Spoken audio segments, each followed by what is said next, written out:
시작. 우리 중에 이루어진 사실에 대하여 처음부터 목격자와 말씀에 일꾼된 자들이 전하여준 그대로 내력을 조술하려고 붓을 든 사람이 많은지라. 그 모든 일을 근원부터 자세히 미루어 살핀 나도 데오빌로 각하에게 차례대로 써 보내는 것이 좋은 줄 알았노니. 아멘. 여러분에게 기도를 부탁드리고 싶은 것은 제가 다음 주하고 이 다음 주하고 다음 주에 똑같은 본문을 가지고 정확히는 누가복음 1장 1절만 가지고서는 2주 연속해서 설교를 하려고 합니다. 같이 나누려고 해요. 제목은 정해져 있어요. 뭐냐면 우리 중에 이루어진 사실에 대하여. 이 제목 가지고선 2주를 같이 말씀을 나누려고 합니다. 제가 기도를 부탁드리는 이유는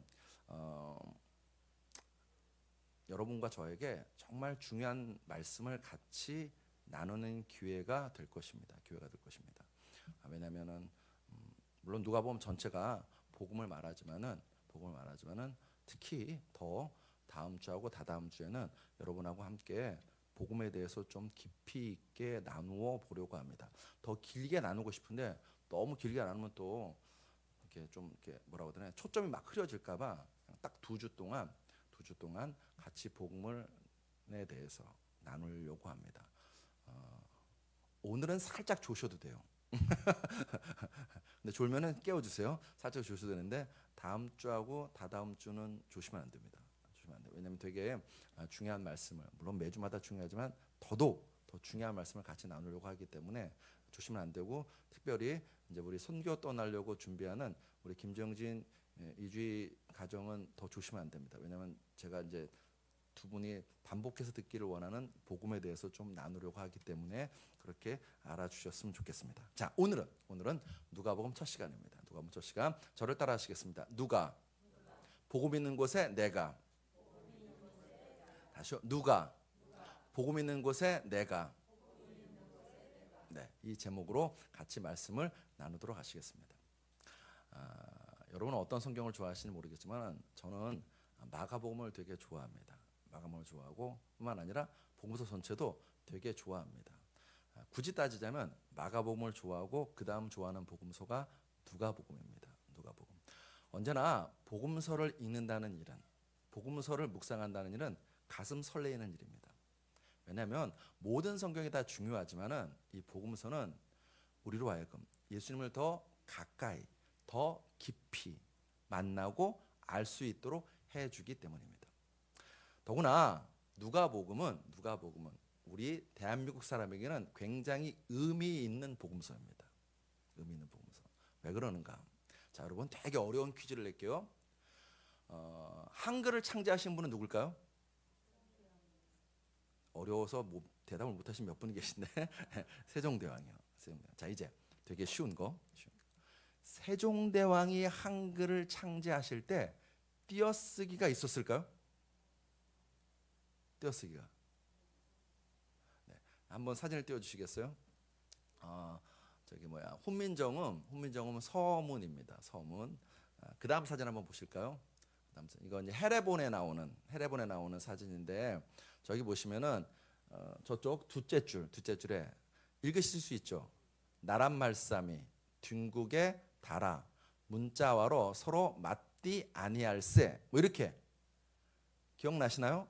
옛날에 배웠을 텐데 다 처음 보는 것처럼 이렇게 표정하시면 저기 보시면 이제 세종대왕 때 이제 나왔던 저 책이에요.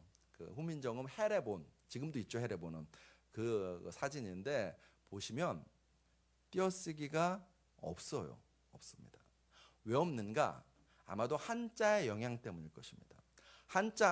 중국 한자는 띄어쓰기가 없잖아요. 그러니까 그 중국 한자의 영향을 많이 받은 일본어 같은 경우도 띄어쓰기가 없답니다. 저는 잘 모르는데 띄어쓰기가 없대요. 그러니까 한자어는 띄어쓰기가 없어요. 그러니까 그 한자권에 있던 우리 한글도 처음 만들 때 아마도 띄어쓰기를 생각하지 못했을 거예요. 못했을 건데, 자, 이 띄어쓰기를 언제 누가 한글에 처음 시작했냐 하면은 존 로스 선교사입니다. 저를 한번 따라 하시겠습니다. 존 로스 선교사. 네, 스코틀랜드 선교사이십니다. 이분이 원래는 중국, 그러니까 정확히는 청나라 선교사로 왔어요. 청나라에 와서 선교를 하고 있다가 이 만주 지방에 다니는 조선인들을 만난 겁니다. 조선인을 만나고 저 조선인들에게 복음을 전하겠다는 마음을 하나님이 주신 것입니다. 뿐만 아니라 하나님께서 이 존 로스 선교사에게 꿈도 주셨어요. 어떤 꿈을 주셨냐면 한글 성경을 번역해야겠다라는 꿈도 주신 것입니다. 그리고 그 시작으로 이 존 로스 선교사가 무엇을 했냐면 조선어 첫걸음이라는 한글 교재를 냈어요. 자, 사진 한번 보시겠습니다. 저겁니다.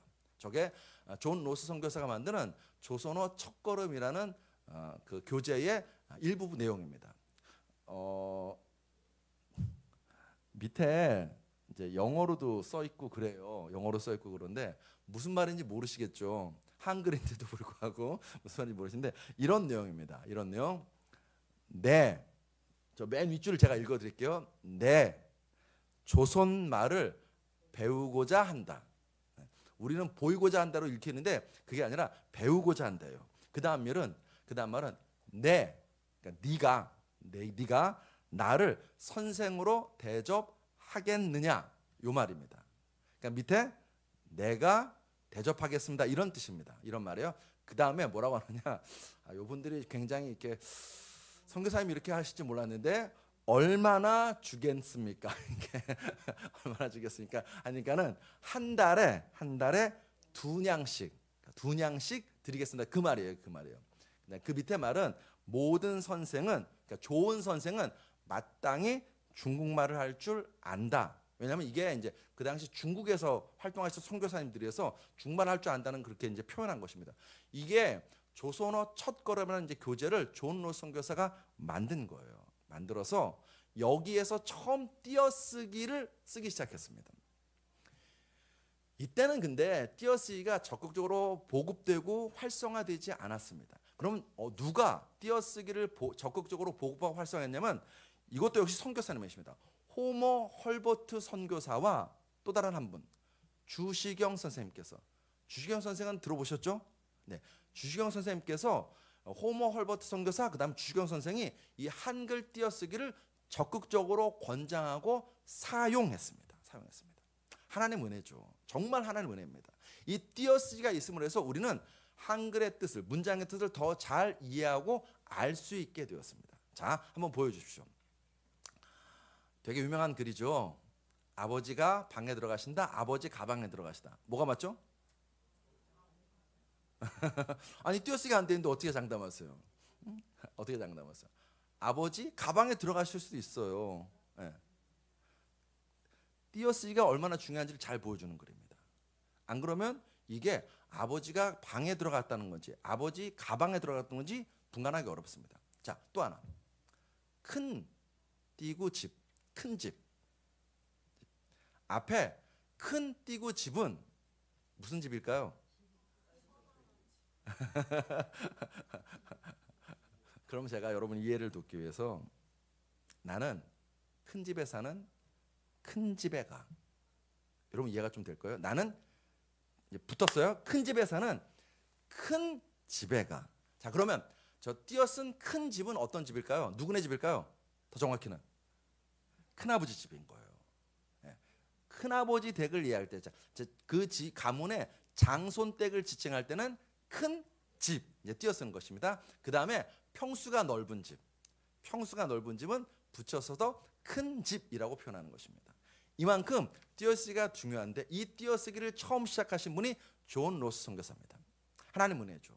하나님께서 우리에게 복음만 주신 것이 아니라 띄어쓰기도 주셨습니다. 그리고 이 존 로스 선교사가 드디어 이 한글 교재는 1877년 조선어 첫걸음이라는 이 교재는 1877년에 처음 만들어졌어요. 그때 처음 띄어쓰기가 시작되었고 이 존 로스 선교사가 준비해서 드디어 첫 한글 성경을 발행합니다. 그게 뭐냐면 예수 성교 누가 복음 전서입니다. 저 책이에요. 저 책이 최초의 한글 번역 성경입니다. 예수 성교 누가복음 전서 이렇게 되어 있습니다. 보시면 양심 문광서원간이라고 써 있죠. 그러니까 지금식으로 하면 출판사 이름이에요. 문광서원에서 저 책을 처음 출간했습니다. 언제 했느냐? 1882년 3월에 3,000부를 발행했습니다. 3,000부를 발행했어요. 이 한글 번역 성경을 어떻게 번역했냐면 존 노스 선교사, 존 맥킨타이어 선교사뿐만 아니라 한국인, 정확히는 조선인 이응찬, 백홍준, 김진기, 서상윤 등이 함께해서 저 누가복음 전서를 첫 성경으로 번역했습니다. 재미난 사실은 이 이응찬, 백홍준, 김진기, 서상윤은 어디 분이시냐면은 전라도 분도 아니고 경상도 분도 아니고 평안도 분이세요. 그러니까 평안도 사투리를 쓰시는 분들이 있어요. 정확히는 평안도 사투리를 쓰시다 보니까는 성경을 번역할 때 아버지라고 번역을 안 했어요. 뭐라고 했을까요? 네, 어머니를 어마이 이렇게 번역을 한 거예요. 그게 그대로 저기 하나님 아바이 이렇게 번역이 된 겁니다. 네, 아바이로 된 거예요. 그런 재미난 이야기가 있습니다. 이 성경은 2016년 12월 15일 대한민국 국가등록문화재 제668호로 지정되어서 지금은 대한성서공회에 보관되어 있습니다. 저 우리나라가 이렇게 잘 보관을 못 해가지고서는 저 성경이 영국 성서공회가 보관하고 있던 것을 대한성서공회에서 임대해 와가지고서는 지금 우리나라에서 보관하고 있습니다. 보고 싶으시면은 대한성서공회 가시면 볼 수 있습니다. 자, 여러분과 저는 이 첫 성경 누가복음을 앞으로 같이 읽고 묵상하고 나누게 될 것입니다. 그래서 여러분과 제가 복음을 알고 복음을 듣고 복음을 믿는 복음의 사람들 다 되시길 주의 이름으로 축복합니다. 자, 오늘은 이 귀한 성경을 누가 기록했는지 살펴보려고 합니다. 성경은 하늘에서 갑자기 뚝 떨어진 게 아닙니다. 누군가가 썼습니다. 오늘 보면 3절을 보시면 그 모든 일을 근원부터 자세히 미루어 살핀 나도라고 분명히 어떤 기록자가 나와요. 나도 데오빌로 각하에게 차례대로 써보내는 것이 좋은 줄 알았노니. 3절에 내가 누굴까요? 나가 누굴까요? 맞습니다. 누가입니다. 자, 여러분 누가복음을 누가 기록했냐면 누가가 기록했어요. 잊어버리지 않으시겠죠? 잊어버리시면 안 됩니다. 누가복음을 누가 기록했다고요? 누가가 기록했습니다. 우리는 이 누가에게 굉장히 큰 빚을 지고 있습니다. 나중에 천국 가시면 누가 만나서 고맙다고 악수해야 됩니다. 왜 그러는가? 누가가 누가복음을 기록함으로 인해서 여러분과 저는 요셉과 마리아가 호적을 정리하러 베들레헴에 간 사실을 알 수 있게 되었습니다. 그리고 아기 예수가 탄생하시자마자 구유에 누운 것을 누가복음을 통해서 알 수 있게 되었습니다. 뿐만 아니라 그 밤 아기 예수가 탄생하신 밤에 천군 천사들이 하늘에서 노래할 부고 그리고 목동들이 아기 예수께 와서 경배한 사실을 누가복음을 통해서 알 수 있습니다. 뿐만 아니라 예수님께서 12살 때 예루살렘 성전에 올라가신 사건도 누가복음에만 기록되어 있습니다. 그리고 이 누가복음에는 선한 사마리아인, 돌아온 탕자, 부자와 나사로, 불의한 재판관과 같은 굉장히 귀한 예수님의 보석 같은 보화들이 누가복음에만 기록되어 있습니다. 그리고 누가는 누가복음만 기록한 것이 아닙니다. 누가복음과 사도행전은 사실 한 책입니다. 누가는 누가복음과 사도행전을 기록했습니다. 그로 인해서 여러분과 저는 오순절에 성령이 임하셨고 초대교회가 세워졌고 예루살렘 공의회가 열렸고 그리고 바울이 3차에 걸쳐서 선교 여행 떠난 사실을 알 수 있게 되었습니다. 누가복음과 사도행전을 합치면 신약 성경의 약 28%에 해당합니다. 28%에 해당해요. 자, 여러분에게 묻겠습니다. 신약 성경을 기록한 기록자들 중에서 권수로 가장 많은 권수를 기록한 사람은 누굴까요? 사도 바울입니다. 바울이에요. 바울이 권수로는 가장 많은 권수를 기록했습니다. 그런데 양으로 치면은 누가 가장 많은 신약 성경을 기록했는지 양으로 치면은 바울이 아닙니다. 누가입니다. 누가가 누가복음과 사도행전을 기록하면서 누가는 가장 많은 양의 신약 성경을 기록하게 되었습니다. 줄여서 사복음서만 보아도 마찬가지입니다. 마태, 마가, 누가, 요한 중에서 가장 긴 복음서는 어떤 복음서일까요? 누가복음입니다. 누가복음. 자, 표를 한번 보시겠습니다. 보이시나요? 네, 보이시죠? 원문의 쪽수, 원문의 절수, 한글 쪽수, 원문 단어 수를 비교해 놓은 표입니다. 이것을 봐도 가장 긴 복음서, 가장 많은 분량의 복음서는 누가복음입니다. 누가복음입니다. 근데 여러분 저를 보십시오. 저를 보십시오. 네, 저거 꺼주시겠어요? 저를 보십시오. 누가는 누가복음과 사도행전을 기록할 만한 자격과 여건이 안 되었던 사람입니다. 왜냐하면 신약 성경의 기록자들 중에서 유일한 이방인이 있어요. 유대인이 아닌 사람이 있습니다. 누굴까요? 누가입니다. 누가예요. 누가는 예수님을 얼굴로 직접 보지 못한 자입니다. 누가는 예수님의 12제자도 아닙니다. 누가는 초대교회가 세워질 당시에 같이 했던 사람도 아닙니다. 누가는 예루살렘에서 멀리 떨어져 있는 드로아라는 지역에 살고 있었던 이방인입니다. 성경을 읽어보면 성경 어디에도 누가를 사도로도 집사로도 장로로도 부르지 않습니다. 그런데 이 누가가 어떻게 해서 이와 같이 위대한 일을 할 수 있었는가? 우리는 그 힌트를 디모데후서에서 찾을 수 있습니다. 디모데후서 4장 6절을 보시면 우리 한번 같이 읽겠습니다. 시작. 전제와 같이 내가 벌써 부어지고 나의 떠날 시각이 가까웠도다 라고 나옵니다. 이거는 바울의 말입니다. 바울은 지금 감옥에 갇혀 있습니다. 로마의 그 무시무시한 마멜틴 감옥에 갇혀 있습니다. 벌써 두 번째 수감입니다. 그리고 이 두 번째 수감 생활을 하면서 바울은 직감했습니다. 아, 내가 이제 죽겠구나. 디모데 4장 6절에 말하죠. 나의 떠날 시각이 가까웠도다. 세상이 흉흉해지자 사람들이 변했어요. 어떻게 변했는가? 슬금슬금 바울을 떠나는 것입니다. 핍박을 피해서 바울을 떠난 자도 있고 세상을 사랑하여서 바울을 떠난 자가 나오기 시작합니다. 디모데후서 4장 10절. 대만은 이 세상을 사랑하여 나를 버리고 데살로니가로 갔고라고 나옵니다. 더 안타까운 것은 바울을 대적하는 자도 등장합니다. 디모데후서 4장 14절. 구리세공업자 알렉산더가 내게 해를 많이 입혔으며. 많은 사람이 지하 감옥에 갇혀 있던 바울을 외면하기 시작합니다. 디모데후서 4장 16절. 내가 처음 변명할 때 나와 함께한 자가 하나도 없고 다 나를 버렸으나 그들에게 허물을 돌리지 않기를 원하노라. 바울이 탄식하는 것입니다. 다 나를 버렸다. 이때 바울이 얼마나 힘들었는지 우리가 읽지 않을 텐데 바울은요 디모데에게 영적 아들 디모데에게 어서속히 나에게 오라고 말할 정도로 바울은 굉장히 힘든 상황 가운데 빠져 있었습니다. 그때 바울과 계속해서 함께 하고 있었던 사람이 한 사람 있습니다. 누굴까요? 누가입니다. 디모데후서 4장 11절에 바울은 말합니다. 누가만 나와 함께 있느니라. 환난과 핍박의 때입니다. 바울은 죽음을 앞둔 죄수의 몸입니다. 바울 곁에 같이 있으면 자신도 잘못하면 죽을 수도 있었습니다. 계산에 빠른 사람들은 이것을 알고 바울을 슬금슬금 떠났습니다. 바울을 외면했습니다. 그런데 누가만은 바울과 함께합니다. 여러분 바울은 누가를요 디모데나 디도처럼 영적 아들이라고 불러주지 않았습니다. 그럼 반대로 누가가 바울에게 감당할 수 없는 빚을 지었나? 그것도 아닙니다. 그냥 누가는요 다른 사람들과 똑같이 그냥 선교팀의 일원일 따름이었습니다.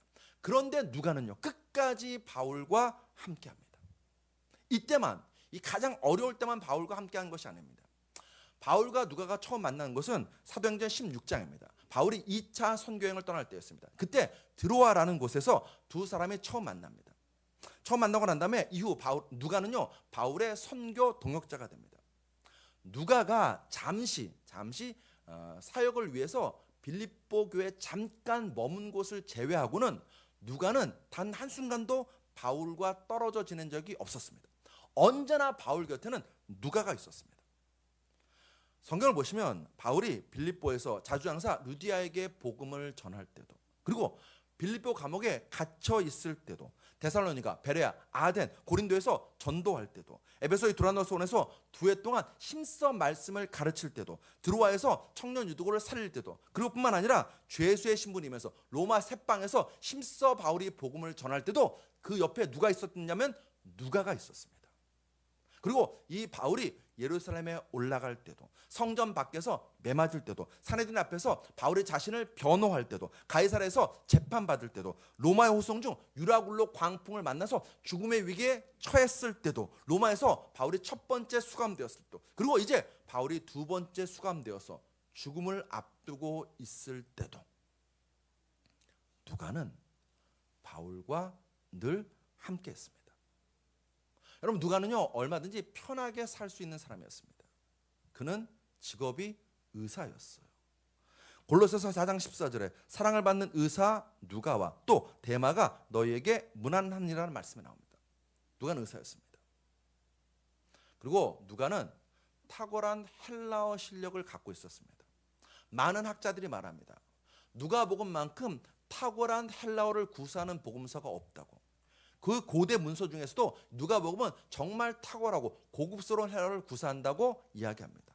뿐만 아니라 역사학자라고 일컬을 정도로 누가에게는요 역사의식도 충만했습니다. 누가는 드로아에서 편하게 신앙생활할 수 있었어요. 굳이 바울을 따라다니면서 그렇게 고생할 필요가 없었습니다. 그런데 누가는 바울과 함께합니다. 바울의 사역을 위해서 자신의 모든 것을 내어줍니다. 자신의 의술뿐만 아니라 자신의 물질, 자신의 시간, 자신의 열정, 자신의 꿈, 자신의 모든 것을 바울과 함께합니다. 누가는 생명을 바쳐서 바울과 동역합니다. 왜 그랬을까요? 그렇게 수많은 사람들이 바울을 떠나고 있은 그 시간에 누가는 왜 바울과 끝까지 함께했을까? 우린 그 힌트를 사도행전에서 찾을 수 있습니다. 사도행전 16장 10절의 말씀을 우리 같이 읽습니다. 시작. 바울이 그 환상을 보았을 때 우리가 곧 마게도냐로 떠나기를 힘쓰니 이는 하나님이 저 사람들에게 복음을 전하라고 우리를 부르신 줄로 인정함이러라. 이때 우리란 바울의 선교팀입니다. 그 선교팀에 누가도 있고 지금 이 글을 쓴 사람, 우리라고 이 글을 쓰는 사람도 누가입니다. 누가는 믿어요. 누가는 확신해요. 무엇을요? 하나님이 저 사람들에게 무엇을 전하라고요? 복음을 전하라고 우리를 부르신 줄로 인정함이러라. 예수를 만나기 전에 누가의 인생을 이끌었던 것은 의술이었습니다.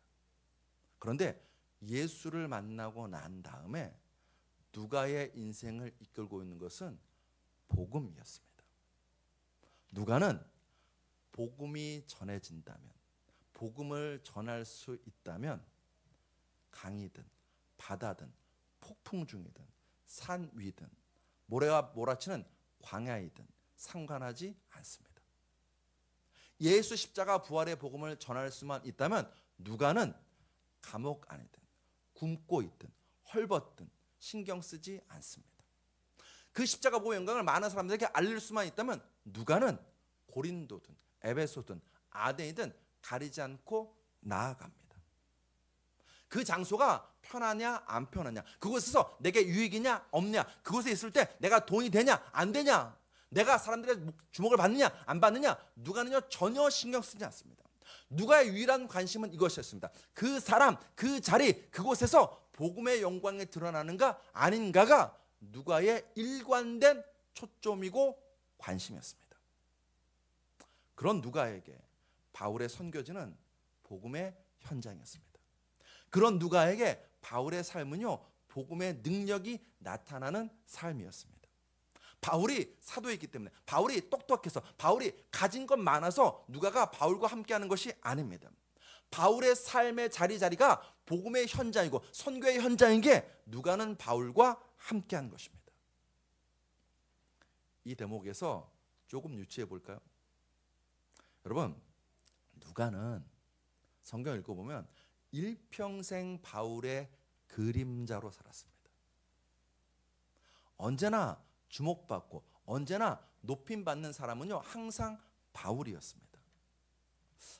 누가에게 아무런 욕심이 없었을까요? 사람인데. 하다못해 디모데는 세상 말로 교회 하나 떼어받았습니다. 바울의 후임으로 에베소 교회에서 담임 목회했습니다. 누가도 그런 욕심 안 들었을까요? 얼마든지 그럴 수 있었습니다. 그런데 그러지 않은 것은, 그 욕심과 유혹에서 벗어날 수 있었던 것은 누가의 유일한 관심이 복음이었기 때문입니다. 오늘 보면 1절로 3절에 누가의 기록을 다시 보십시다. 우리 중에 이루어진 사실에 대하여 처음부터 목격자와 말씀에 일꾼된 자들이 전하여준 그대로 내력을 조술하려고 붓을 든 사람이 많은지라. 그 모든 일을 근원부터 자세히 미루어 살핀 나도. 우리 중에 이루어진 사실은 예수 십자가와 부활입니다. 복음입니다. 복음에 대해서 누가는 어떤 태도를 취하는가? 그 모든 일을 근원부터 자세히 미루어 살핀 나도. 누가는 온 열정과 정성을 다해서 복음을 알아가기 시작했습니다. 누가는 복음을 살피고 복음을 듣고 복음을 알고 복음을 믿고 복음대로 사는 자였다는 것입니다. 하나님은 그런 누가에게 선물을 주십니다. 어떤 선물이요? 누가복음과 사도행전을 기록하는 은혜를 누가에게 허락하십니다. 여러분, 이것은 바울도 베드로도 요한도 누리지 못한 영광입니다. 누가는 누가복음과 사도행전을 기록하면서 예수 그리스도를 더 깊이 더 가까이 알아가게 되었습니다. 누가복음과 사도행전을 기록하면서 누가는요, 성령의 역사하심과 인도하심을 더 깊이 체험하게 되었습니다. 자신의 신앙의 성장할 뿐만 아니라 오늘 누가복음과 사도행전을 남겨서 여러분과 저의 신앙이 성숙해지는데 도움을 주는 밑거름이 되는 그 역할을 쓰임받게 되었습니다. 일평생 누가가 지킨 자리는 복음의 자리였습니다. 일평생 복음의 자리를 지켰더니 누가는 복음의 영광 가운데서는 은혜를 하나님으로부터 누리게 되었습니다. 묻고 싶습니다. 묻고 싶습니다. 여러분과 저는 어떤 자리에 있나요? 여러분과 저는 어떤 자리에 있기를 원하시나요? 오늘날 많은 교회가 초대교회로 돌아가자고 외칩니다. 우리 신앙이 사도행전의 불같은 성의 역사를 다시 회복해야 된다고 외칩니다. 그런데 우리가 보는 것처럼 현재 한국 교회는 위기입니다. 우리의 신앙에 능력이 없습니다. 교회와 기독교인들이 세상으로부터 문매를 맞고 있습니다. 사람들은요, 교회와 기독교인들을 그냥 부정하는 정도가 아니라 멸시하고 있습니다. 왜 이렇게 되었을까요? 예수 전도단의 총재를 지냈던 로렌 커닝엄이 국민일보와 몇 년 전에 대담을 한 적이 있습니다. 그 대담 자리에서 로렌 커닝엄은 한국 교회를 바라보면서 제3자 입장에서, 그리고 영적 지도자 입장에서 한국 교회를 바라보면서 이렇게 이야기했어요. 들어보십시오. 지금 한국 교회 상황은 30여 년 전에 미국 교회와 같습니다. 교회 가장 큰 적은 핍박이 아니라 뭐래요? 부요함이래요. 번영은 교회 가장 큰 시험입니다. 이 시험을 통과해야 합니다. 시험을 잘 통과하기 위해서는 모든 열방에 가서 복음을 전해야 합니다. 우리가 풍요를 누리는 유일한 이유는 바로 복음을 전하기 위함입니다. 하나님 말씀에 순종하십시오. 안전지역에서 나오십시오. 우리 자녀들을 불신과 냉소 가득한 무신론의 희생자가 되지 않게 하십시오. 그들을 선교사로 보내십시오. 이 시대 복음의 영웅이 나와야 합니다. 그러면 교회가 견고히 설 것입니다. 저는 이 말이요, 너무너무 마음에 와닿았습니다. 와닿았어요. 이 시대 영적 지도자가 한국교회를 봤을 때 문제가 뭐냐고요?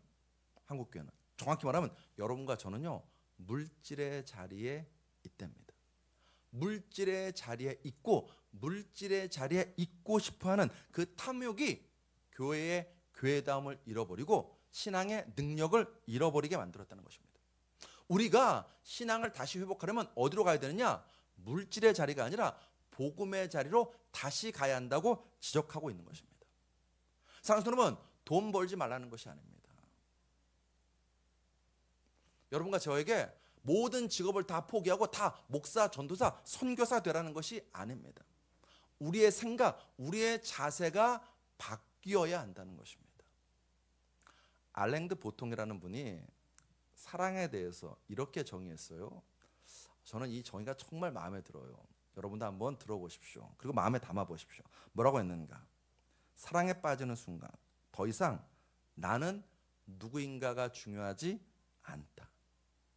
그보다는 나는 상대에게 누구인가가 중요해진다. 이거 이해되세요? 사랑에 빠지는 순간 더 이상 나는 누구인가가 중요하지 않다. 그보다는 나는 상대에게 누구인가가 중요해진다.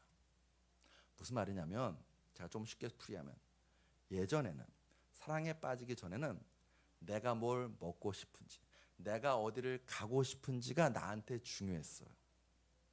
사랑에 빠진다면 어떻게 됐을까요? 사랑에 빠진다면 상대방이죠. 내가 사랑하는 사람. 그 사람이 뭘 먹고 싶은지 그 사람이 어디를 가고 싶은지가 중요해진다는 것입니다. 사랑한다는 게 뭐냐고요? 내가 원하는 내가 아니라 상대가 원하는 내가 된다는 것입니다. 그게 사랑이라는 거예요. 우리는 어떠나요? 예수님 사랑하시나요? 아멘을 안 하시는 분들은 뭐죠? 다시요. 예수님 사랑하시나요? 예수님 여러분을 사랑하십니다. 사랑하셔서 어떻게 하셨나요? 하늘 보좌 버리고 이 땅에 내려와서 우리와 똑같은 몸을 입으셨습니다. 우리가 되셨어요. 예수님은 우리를 사랑하셔서 우리가 되셨습니다. 자, 여러분과 저는 예수님 사랑합니다. 여러분이 먹고 싶은 게 중요합니까? 예수님이 먹고 싶은 게 중요하십니까? 여러분 예수님 사랑하십니다. 내게 유익이냐가 우선입니까? 복음 증거에 유익이냐가 우선입니까? 여러분과 저는 예수님 사랑합니다. 내가 되고 싶은 내가 되기 원하십니까? 예수님이 되기 원하시는 내가 되기 원하십니까? 사도 바울이 갈라디아서 2장 20절에서 이렇게 외치죠. 내가 그리스도와 함께 십자가에 못 박혔나니 그런즉 이제는 내가 산 것이 아니요 오직 내 안에 그리스도께서 사신 것이라. 이제 내가 육체 가운데 사는 것은 나를 사랑하사 나를 위하여 자기 몸을 버리신 하나님의 아들을 믿는 믿음 안에서 사는 것이라. 복음이 뭐냐고요?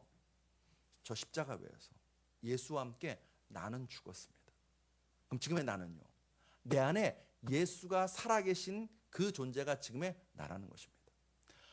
로렌 커닝엄의 말대로 하면요, 내가 살고 예수가 죽는 자리는 물질의 자리입니다.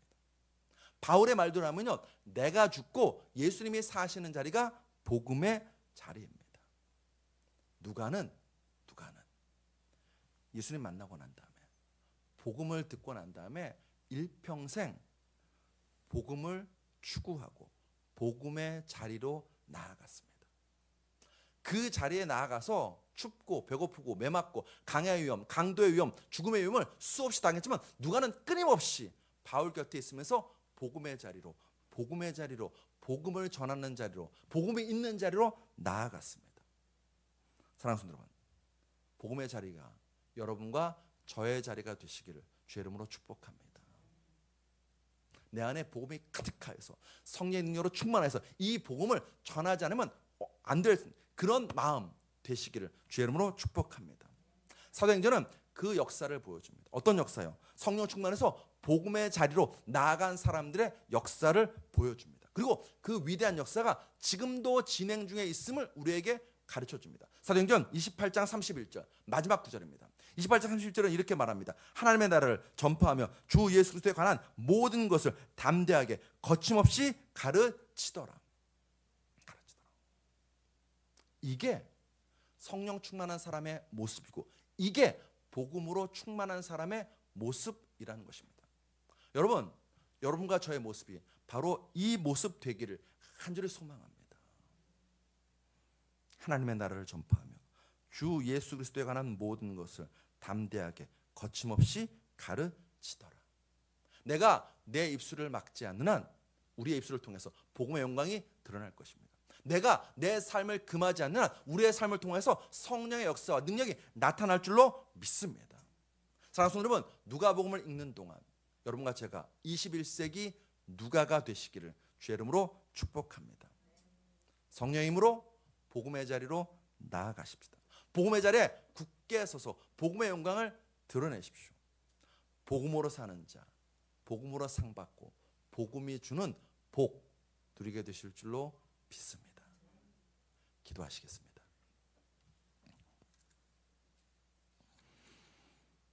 주님, 진실로 우리가 주의 복음의 능력 가운데 거하고 복음을 알고 복음을 믿고 복음을 전하는 복음의 사람 되기를 원합니다.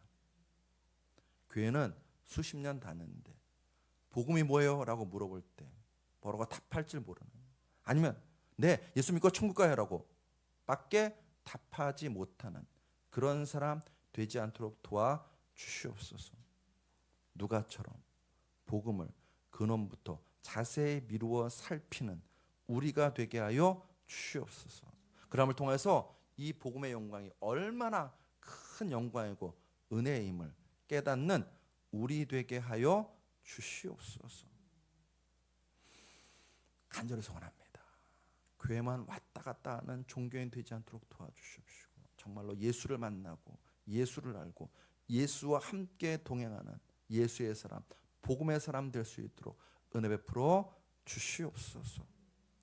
예수 그리스도로 감사하며 기도드렸사옵나이다. 아멘. 우리 기도하기 원합니다. 하나님, 정말로 우리 한 사람 한 사람